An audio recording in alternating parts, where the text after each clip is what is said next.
Good morning and जय students. कल हमने डिस्कस किया था रिसोर्स प्लानिंग के ऊपर डिस्कस किया था और साथ ही साथ रिसोर्स प्लानिंग इंडिया में कैसे शुरू किया गया है, उसके क्या फायदे हैं, ठीक ना। जैसे हमने उसमें नीति आयोग प्लानिंग कमीशन की बात की। इसके अलावा कल हमने डिस्कस किया कि टेक्नोलॉजी का क्या इंपॉर्टेंस है आपके रिसोर्स प्लानिंग में और रिसोर्स को यूटिलाइजेशन करने में। आज हम फॉरवर्ड मूव करेंगे उसी चैप्टर में, वो है आपका लैंड रिसोर्स ऑफ इंडिया। जैसे जानते हैं कि लैंड भी एक रिसोर्स है, मैक्सिमम हम ये अपनी एक्टिविटी लैंड पे ही करते हैं, अपने परफॉर्म करते हैं।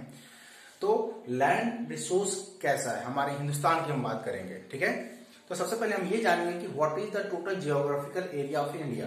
The total geographical area of India is that is the 3.28 million square kilometre. All of you know, आप सभी जानते हैं इसको कि हमारे हिंदुस्तान की टोटल जियोग्राफिकल एरिया जो है 3.28 मिलियन स्क्वायर किलोमीटर है।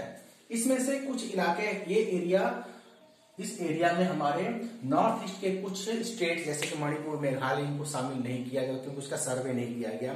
और लद्दाख का वो पार्ट जो कि चाइना द्वारा ऑक्युपाइड है वो भी इसमें शामिल नहीं किया गया। हालांकि जो पीओके है, पाक ऑक्युपाइड कश्मीर, ठीक ना, जिसमें पाकिस्तान ने कब्जा कर रखा है, ठीक ना, उसकी एरिया को हमने इसमें इंक्लूड किया। हालांकि वो हमारे हिस्से में भी नहीं, हमारे उस पर कब्जा नहीं है, ठीक है।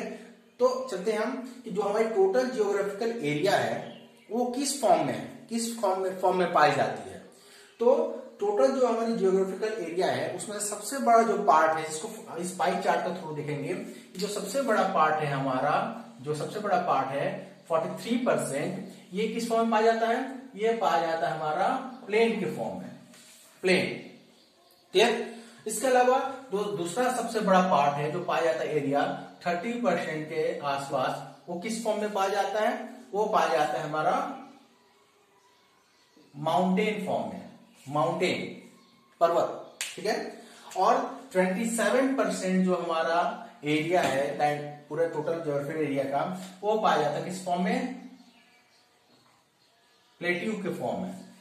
यानी अगर हम बात करें तो टोटल हमारी जो एरिया है हिंदुस्तान की, उसका 43% जो है प्लेट के फॉर्म में है, 30% माउंटेन के फॉर्म में है और 27% प्लेट्यूज के फॉर्म पाए जाते हैं। अब इन सबकी अपनी अपनी इंपॉर्टेंस है। आपको लगेगा सर माउंटेन का क्या यूज है, ठीक ना, प्लेट्यूज का क्या? प्लेन तो समझ में आता है सर कि उस पर हम कल्टीवेशन करते हैं, अपने सेटलमेंट करते हैं। मैक्सिमम हमारी आबादी जो है, पॉपुलेशन नॉर्थ इंडिया में रहती है क्योंकि ये प्लेन का इलाका है, यहाँ पे लाइफ इजी है, यहाँ कल्टीवेशन है, नदियां हैं, ठीक है, इंफ्रास्ट्रक्चर डेवलप करने में इजी होती है। तो ये प्लेन के अपने फायदे हैं, माउंटेन के भी अपने फायदे होते हैं। क्योंकि आपने पढ़ा होगा पिछले 9th क्लास में कि हमारी जितनी परनियर रिवर्स है, पढ़ा होगा अपने, पेनिनसुलर रिवर्स एंड परनियर रिवर्स पढ़ा होगा आपने, ठीक है ना। परनियर रिवर वो नदियां होती हैं जो सालों भर फ्लो करती हैं। और क्यों करती हैं? क्योंकि हमारे माउंटेन्स के ऊपर ग्लेशियर्स जमते हैं, बर्फ जमता है और वो सालों भर पिघलते रहते हैं, जिसकी वजह से हमारे यहाँ नॉर्थ इंडिया में परनियर रिवर्स फ्लो करती हैं। तो अगर रिवर्स ना हो तो हमारे डैम्स जो इरिगेशन के फॉर्म में यूज करते हैं, हाइड्रो इलेक्ट्रिसिटी जनरेट करते हैं, इसके अलावा ड्रिंकिंग वाटर के लिए यूज करते हैं, इसके अलावा भी डिफरेंट पर्पजेस के लिए, फिशिंग के लिए यूज करते हैं, टूरिज्म के लिए यूज करते हैं, डिफरेंट पर्पज के लिए यूज करते हैं, शायद उसका वो नहीं हो पाता। तो माउंटेन के भी अपने फायदे हैं, बहुत ज्यादा फायदे हैं। इसके अलावा आपने पढ़ा होगा क्लास 9th में कि बीजिंग और आपका कोलकाता एक ही लैटिट्यूड पे पाया जाता है, लेकिन फिर भी वहां पे जो है जाड़े के मौसम में जो है बहुत ठंडी, यानी कि आइस जम जाती है, बर्फ जम जाता है। लेकिन हमारे कोलकाता में टेम्परेचर सामान्य बना रहता है। उसका क्यों है? क्योंकि माउंटेन ठंडी हवाओं को रोकता है।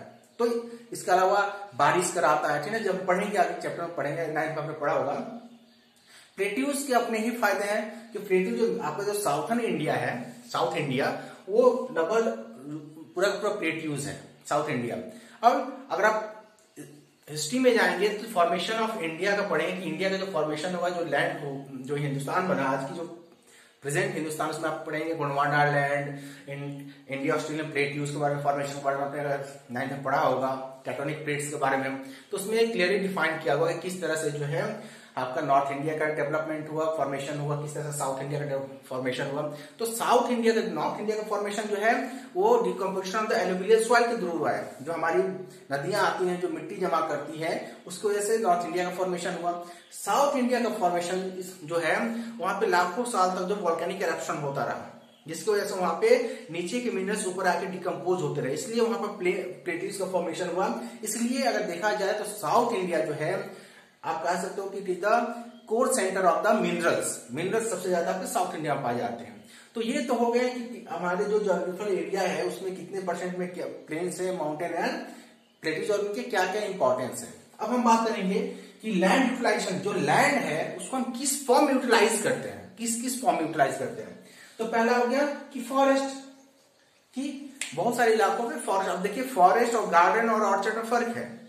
गार्डन वो चीज होती है जिस प्लांटेशन हम खुद अपने हाथों से करते हैं, ठीक ना, और फॉरेस्ट का मतलब हो गया कि जिसको हमने लगाया नहीं, जिन पेड़ों को हमने लगाया नहीं, अपने आप जो नेचुरली जो ग्रोन अप होते हैं, डिफरेंट टाइप्स ऑफ उसमें प्लांट्स होते हैं, तो फॉरेस्ट। इसके अलावा दूसरा जो आपका होता है, जो एक तो कल्टीवेटेड हम जानते ही हैं कि उसमें दो तरह के लैंड होते हैं, अनकल्टीवेटेड लैंड, ठीक ना, अनकल्टीवेटेड लैंड, इसके अलावा अदर अनकल्टीवेटेड लैंड, दो तरह के इसमें डिवाइड करेंगे। तो पहला हो गया फॉरेस्ट, दूसरा हो गया अनकल्टीवेटेड लैंड, वो जमीन जिसको हम कल्टीवेट नहीं करते हैं, कल्टीवेट नहीं कर पाते हैं या नहीं करते हैं। कौन सी जमीनें होती हैं?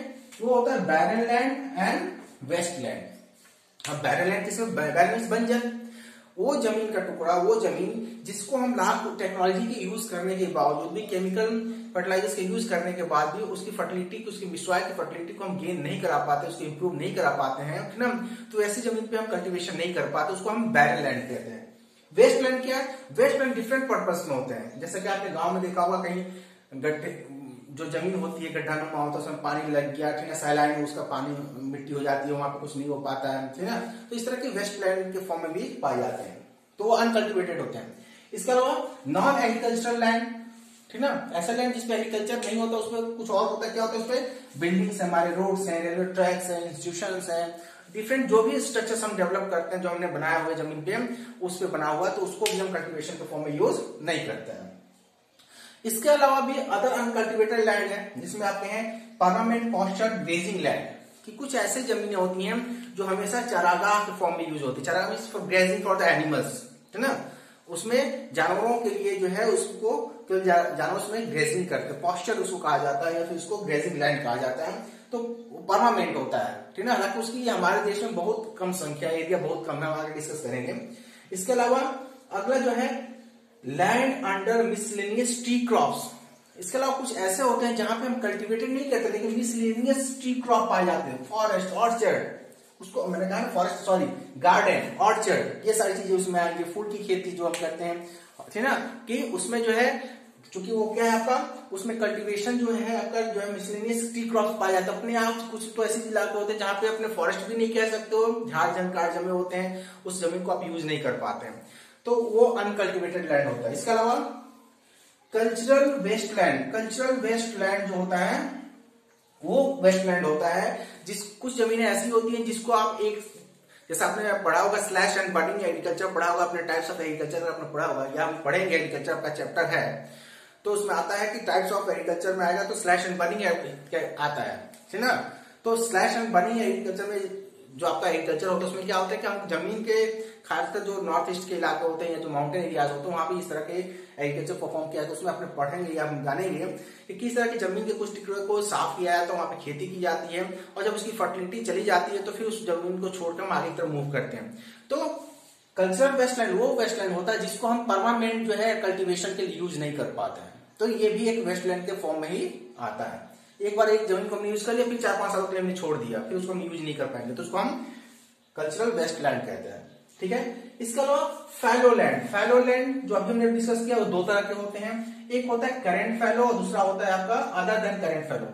करंट फैलो वो लैंड होती है जिसको हम एक साल यूज करते हैं, एक साल के गैप के बाद हम यूज कर सकते हैं। एक साल हमने यूज किया, उसके बाद फिर जो है एक साल गैप करके फिर हमने उसको यूज कर लिया। लेकिन other than fallow land current fallow वो होते हैं जिसको हमने 1 से 5 साल, अगर हमने एक बार यूज कर लिया तो 4-5 साल के लिए उसकी फर्टिलिटी को रिगेन करने के लिए उस मिट्टी जमीन को हम छोड़ देते हैं, उस मिट्टी को, और आगे की तरफ मूव करते हैं, तो उसको हम फैलो लैंड के फॉर्म में करते हैं। यानी कल्टीवेशन तो होता है लेकिन परमानेंट कल्टीवेशन नहीं होता है। अब हम बात करें कि जो खेती होती है हमारी उसमें दो चीजें होती हैं, एक नेट सोन एरिया पढ़ेंगे हम, और एक होता है ग्रॉस सोन एरिया। बहुत ही इंपॉर्टेंट है, इसको आप ध्यान देखेंगे। Net sown area what is, आता है question, what is the difference between net sown area और द ग्रॉस सोन एरिया, या डेफिनेशन भी आता है कि डिफाइन नेट सोन एरिया या डिफाइन ग्रॉस सोन एरिया। तो नेट सोन एरिया वो होता है कि those land which are cultivated once in a cropping year. एक जैसे हम जानते हैं कि हमारे क्रॉपिंग ईयर में कितने क्रॉप्स होते हैं, 3 होते हैं।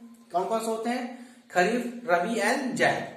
कौन कौन से होते हैं आपके 3 जो आपके 3 एग्रीकल्चर जो क्रॉप्स होते हैं वो कौन कौन से होते हैं, खरीफ, रबी एंड जायद। 3 तरह के आपके क्रॉपिंग पैटर्न होते हैं। अब इसमें से बहुत सारी ऐसी जमीनें होती हैं जिसपे हम केवल एक फसल, जिसको हम गांव में आपने सुना हो एक फसली, केवल one in agriculture period cultivate that land once in year, एक ही बार उसमें हम एक ही तरह का अनाज उगा पाते हैं। ये कैसे लैंड होते हैं, खासकर जो बाढ़ के इलाके होते हैं, आपने देखा होगा बाढ़ के समय जो बाढ़ के इलाके वाले जमीन होते हैं वहां पे एक ही तरह की हम खेती कर पाते हैं। बाढ़ के समय में खेती होती नहीं है, गर्मी में होती नहीं है, तो हम जो केवल उसमें रबी की ही खेती कर पाते हैं। तो ऐसे बहुत सारे आपने देखा होगा गाँव के आसपास कई जगहों पे जो होती है जमीन डाउन होती है जिसमें बारिश का पानी लग जाता है, फिर उसको हम लंबे से वो सूखता है तो उसके बाद उसको हम कल्टीवेट कर पाते हैं। तो ऐसे लैंड होते हैं, या कुछ ऐसी भी लैंड होती है जहां पर रिसोर्सेज नहीं है, इरिगेशन फैसिलिटी नहीं है, जिसकी वजह से हम उसको तीनों तरह का हम उसमें नहीं कर पाते, केवल खरीफ का ही फसल बो पाते हैं, चूंकि बारिश होती है तो इसलिए हम उसको कर पाते हैं। तो यानी कहने का तो है कि नेट सोन एरिया किसे कहेंगे, टोटल एरिया में जो एग्रीकल्चर की बात करें, जो कल्टीवेशन होता है, कि those land which are cultivated once in agriculture year that is called net sown area. और ग्रोस सोन एरिया क्या कहेंगे, कुछ जमीनें ऐसी होती है जिस जमीन पे एक से ज्यादा फसलें उगाई जाती है एक साल के अंदर, यानी कि नेट सोन एरिया क्या है, नेट सोन एरिया जिसमें केवल हम एक फसल उगाते हैं पूरे साल में। और ग्रॉस सोन एरिया क्या है, तो ग्रॉस सोन एरिया में वो जमीन जिसमें हम एक से ज्यादा फसल उगाते हैं, एक more than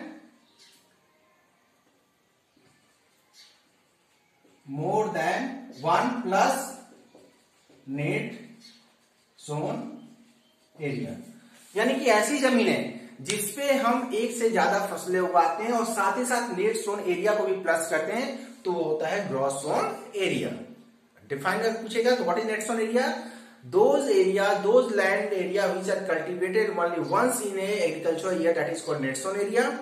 and what is gross sown area, those areas which are cultivated more than once in a agriculture area plus net sown area, यानी कि वो जमीन जो 2 बार से ज्यादा बोई जाती है और वो उस जमीन को भी जोड़ देंगे जो एक साल बोई जाती है। टोटल एरिया, यानी टोटल, इसका मतलब ग्रॉस सोन एरिया का मतलब हो गया कि total area which are cultivated, यानी जितनी जमीन पे खेती की जाती है उसको हम ग्रॉस सोन एरिया कहते हैं। Clear, okay. और जैसा मैंने कहा कि कोई भी प्रॉब्लम हो आप मेरे पर्सनल व्हाट्सएप नंबर पे आप क्वेरी कर सकते हैं। क्लियर, तो ये तो हो गया हमारा कि जो मैंने बताया कि ये आपको हो गए। अब हम बात करेंगे land use pattern of India, कि हमारे यहाँ जो लैंड है उसको हम किस तरह से यूज करेंगे। तो हो गया कि हम इस फॉर्म में लैंड को यूज किया जाता है। अब हम हमारे हिंदुस्तान में किस तरह से लैंड यूज पैटर्न है, किस तरह से उसको यूज करते हैं। तो पहला आपका है नेट सोन एरिया। तो नेट सोन एरिया क्या है, जो मैंने कहा था कि कम से कम वो जमीन जो कम से कम एक बार बोई जाए साल में, जो पढ़ा अभी हमने। तो अगर हम देखें 1960-61 का देखें, उसके बाद का हम अगर डाटा देखें तो पहले हमारा नेट सोन एरिया था 45.26% था। एक बात याद रखेंगे कि जब भी आप नोट्स तैयार कर रहे हैं और जब भी उसमें कोई ऐसा डाटा आता है तो हमेशा आप एनसीईआरटी को फॉलो करेंगे, क्योंकि आपके पास 2 बुक है, एक एनसीईआरटी बुक है और एक कैंडिड है, ठीक है। तो दोनों को, एक साइड बुक है और एक आपका मेन सिलेबस है। तो जब आप नोट्स तैयार कर रहे हैं और नोट्स तैयार करने के समय दोनों की दोनों बुक्स आपके पास होनी चाहिए, क्योंकि जब भी कोई डाटा आएगा तो आप एनसीईआरटी को फॉलो करेंगे, क्योंकि बोर्ड एग्जाम में एनसीईआरटी को ही मानता है, भले वो 2 साल पीछे का क्यों ना हो डाटा, ठीक है। तो आप हमेशा एनसीईआरटी को फॉलो करेंगे, याद रखिएगा इस बात को। एनसीईआरटी की बुक में जो डाटा दी गई होंगी उसको आप करंट देखेंगे कि न्यू पब्लिकेशन का बुक आपके पास होना चाहिए। हालांकि मेरी पास जो बुक है वो 2017 की बुक्स है, इसके अकॉर्डिंग मैं इसको डिलीवर कर रहा हूं, लेकिन फिर भी आपके पास अगर अवेलेबल है तो आप उसमें डाटा चेक करेंगे। तो हम यहाँ पे बात कर रहे हैं कि 45.26% जो है आपका एरिया जो था, जो नेट सोन एरिया था, जो कि बढ़ के 46.245% हो गया, यानी कि बढ़ा। नीड्स टू एग्रीकल्चरल जो कल्टिवेटेड लैंड उसकी दायरा बढ़ा। सवाल ये उठता है कि सर एक तरफ हमारी पॉपुलेशन बढ़ रही है, हम रोड्स बना रहे हैं, ये बना रहे हैं, वो बना रहे हैं, फिर ये कल्टिवेटेड लैंड कहां से बढ़ गया, बढ़ा? क्योंकि टेक्निक पहले क्या था, हम बैलों से खेती करते थे, कल्टीवेशन करते थे और भी दूसरी जो आपकी ट्रेडिशनल जो आपके इक्विपमेंट होते थे उससे हम यूज करते थे। आज जो हमारे पास मॉडर्न टेक्निक है, ट्रैक्टर, हार्वेस्टर और भी क्या क्या चीजें हैं जिससे हम क्या करते हैं उस लैंड को भी हम यूज कर पा रहे हैं जिसको पहले हम यूज नहीं कर पाते। तो कहीं ना कहीं उस वजह से हमारी जो लैंड नेट्स ऑन एरिया बढ़ा। उस नेट्स ऑन एरिया में से केवल 80% जितनी हमारे यहाँ कल्टिवेटेड लैंड है पूरे हिंदुस्तान की, उसकी केवल 80% हरियाणा और पंजाब में कल्टीवेशन होता है। बाकी 10% भी से भी कम नॉर्थ ईस्ट के जो आपके माउंटेन एरिया है वहां पे होते हैं, बाकी 10% में बाकी पूरा हिंदुस्तान। क्लियर? यानी कि जितना आपका कल्टीवेटेड एरिया है जिसपे खेती की जाती है, ठीक है ना, nets on area plus gross area, उसका 80% तो पंजाब, हरियाणा और वेस्टर्न उत्तर प्रदेश का जो इलाका है यहाँ पे की जाती है, और बाकी 10% से कम भी नॉर्थ ईस्ट इंडिया, और बाकी 10% में आपका साउथर्न इंडिया पूरा पकड़ लीजिए। क्लियर? तो ये तो हो गया आपका nets on area under forest. अब हमारे यहाँ हिंदुस्तान में कितनी एरिया जो है फॉरेस्ट के अंडर है? तो 1960-61 का डाटा कहता है कि हमारा जो है 1960-61 में हमारा जो टोटल लैंड एरिया जो था उसका 18.1% is covered by the forest. वो जंगल था, फॉरेस्ट था 18%, जो कि 2008 और 9 का डाटा कहता है कि अब वो बढ़ के 22.78% हुआ है। तो हमने देखा कि हमारा जो है फॉरेस्ट का जो एरिया वो इंक्रीज कर रहा है, लेकिन क्या ये पर्याप्त है? आपको जान के हैरानी होगी कि किसी भी अर्थ के किसी भी एरिया को इकोलॉजिकल बैलेंस करने के लिए ये एक साइंटिफिक मेजर है क्या कि आप चाहते हैं कि हिंदुस्तान का इकोलॉजिकल बैलेंस मजबूत हो, उसका जो है एनवायरमेंट, उसमें ग्लोबल वार्मिंग और दूसरी चीजें जो उसमें असर ना डाले, तो किसी भी लैंड एरिया का मिनिमम 33%, 1/3, है ना, किसी भी एरिया का 1/3 area should be covered by the forest for the ecological balance. ये this is the scientific reason, है ना, मेजरमेंट, है ना, इससे इकोलॉजिकल बैलेंस आपका बना रहता है। तो 33% होना चाहिए, तो उससे हम अभी बहुत पीछे हैं। आपको जान के हैरानी होगी कि अप टू द 1700 ईयर, आज से हम बात करें 300 साल पहले, 16 एंड 1700, यानी ऐसे 300-400 साल पहले आपको जान के हैरानी होगी कि हिंदुस्तान के 80% area was covered by forest. 80%। आप सोच सकते हैं कि आज से 300-400 साल पहले हमारे हिंदुस्तान की 380% एरिया जो थी फॉरेस्ट थी। लेकिन जैसे जैसे हमने पॉपुलेशन ग्रोथ की, हमने उसको यूटिलाइजेशन, कॉलोनियल पीरियड आया, अंग्रेज आए, हमने पढ़ा होगा कि किस तरह अंग्रेजों ने जंगल को बेकार की चीज समझा, उनको लगा कि हम जंगल को काट कर अगर इसको कल्टीवेशन लैंड में कन्वर्ट करेंगे, लोगों से खेती कराएंगे तो हम टैक्स ले पाएंगे, इसके अलावा अपने प्रोडक्ट को भी, रॉ मटेरियल अपने देश के लिए कर पाएंगे। तो किस तरह उसने अंधाधुंध उस पेड़ों को काटा। इसके बावजूद इस समय भी पेड़ों की कटाई चलती रही, लेकिन हालांकि अब गवर्नमेंट ने इस पर कई सारे फॉरेस्ट लॉ बनाए हैं, ठीक ना, जिसको ऐसे ये बढ़ रहा है। तो कहना था कि कहाँ 80% था और कहाँ पे हम आ गए 18% तक आ गए थे, 80 से 18%। हालांकि अब इंक्रीज हो रहा है, लेकिन हमें क्या गेन करना है 33% फॉर द इकोलॉजिकल बैलेंस। तो ये कंडीशन है हमारी फॉरेस्ट की। इसके अलावा पॉस्चर जो हमने बात किया, यहाँ पे पॉस्चर की हमने बात की थी, परमानेंट पॉस्चर। तो हमारा केवल हिंदुस्तान में जो पॉस्चर का इलाका जो ग्रेजिंग है वो केवल 3.38% है, जो कि बहुत ही कम है। इसका असर क्या होता है कि अब जो अगर हमारे पास कैटल फूड नहीं होगा, जानवरों को खिलाने के लिए चारा नहीं होगा, तो हम क्या करते हैं, हम उसे अपने घर पे बांध के उसको जो है एनिमल फूड खिलाते हैं, गेहूं खिलाते हैं, बाजरा खिलाते हैं, जौ खिलाते हैं, बाकी जो चीजें हम खा सकते हैं हमारे लिए है, हम उसको खिलाते हैं, क्योंकि हमारे पास इतनी जमीन नहीं है कि हम उसको ग्रेजिंग करा जाए। अब आप ऑस्ट्रेलिया चले जाए, कनाडा चले जाए, ब्राजील चले जाए, वहां पे ग्रासलैंड है ना, तो वहां पे हमने काऊ बॉय देखा होगा, पिक्चरों में देखा होगा, हैट लगा के पूरा बंदूक लेके घोड़े पे, वो कौन होते हैं? उसको अगर देखा जाए, डिफाइन किया जाए तो हमारी भाषा में गांव का चरवाह कहते हैं उसको, यानी गाय चराने वाले। लेकिन अब आपको लगेगा सर वो घोड़े पे क्यों गाय चराने जाते हैं, बंदूक क्यों लेकर रखते हैं? क्योंकि उनका चरागाह जो तो ग्रेजिंग कराते हैं, उनकी ग्रेजिंग जो तक पता चला कि उनकी जो ग्रासलैंड है वो यहाँ से बनारस तक फैली हुई है। अब वो यहाँ से अपनी, और वो एक दो गाय नहीं रखते हैं, वहां सैकड़ों संख्या में गाय उनके फार्म में होती हैं। तो वो अब गाय को लेकर जा रहे हैं, वो कहाँ आजमगढ़ तक चले गए, कौन कहाँ चला गया, तो उसको कैसे उसको इकट्ठा करके शाम को लेकर आएंगे।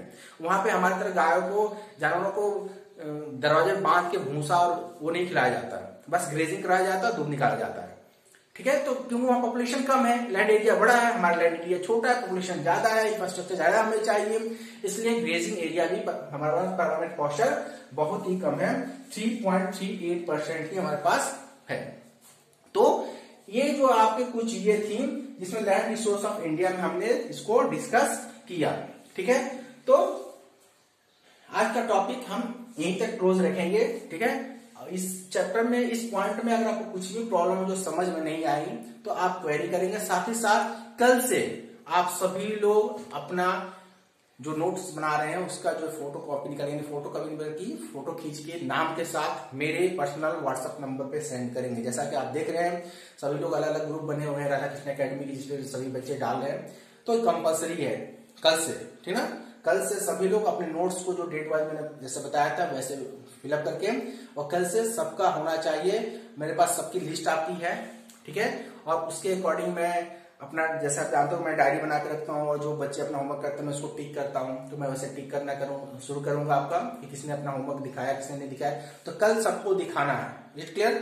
डेट 29 आज का भी, आज तक यानी कि 20 हमने 5 शुरू किया था, 25, 26 संडे, 27, 28 एंड 29 4 दिनों का जो है हम इसको इसमें हम शामिल करेंगे। और कल सभी लोग, और साथ ही साथ जब आप व्हाट्सएप अपने उस नोट्स को फोटो क्लिक करके भेजेंगे तो नीचे अपना नाम जरूर मेंशन करेंगे। ठीक है ना, और अपने क्लास 10th का जो ग्रुप बना उस पर आप सेंड करेंगे, इस कंपल्सरी। और अगर नहीं हुआ तो सबके नंबर है, फिर आपके पेरेंट्स से क्लियरिफिकेशन मुझे चाहिए, मैं सबके पेरेंट्स को फोन करूंगा और क्लियरिफिकेशन आपको देना पड़ेगा। Is clear? तो आज यही क्लोज करते हैं। कल हम उस पर आगे डिस्कस करेंगे कि हमारे जो लैंड सॉइल के बारे में डिस्कस करेंगे, सॉइल जो आपकी लैंड यूटिलाइजेशन है, ठीक ना, कि इंडिया में इसका हमने, ठीक ना, कि हम कल बात करेंगे लैंड डिग्रेडेशन की बात करेंगे, और भी कई सारी चीजें बात करेंगे। तो आज हम यहीं पे क्लोज करते हैं, और कोई भी प्रॉब्लम इसमें जो चीजें नहीं समझ में आई आप उसको क्वेरी कर सकते हैं मेरे पर्सनल व्हाट्सएप नंबर पे। थैंक यू एंड जय हिंद।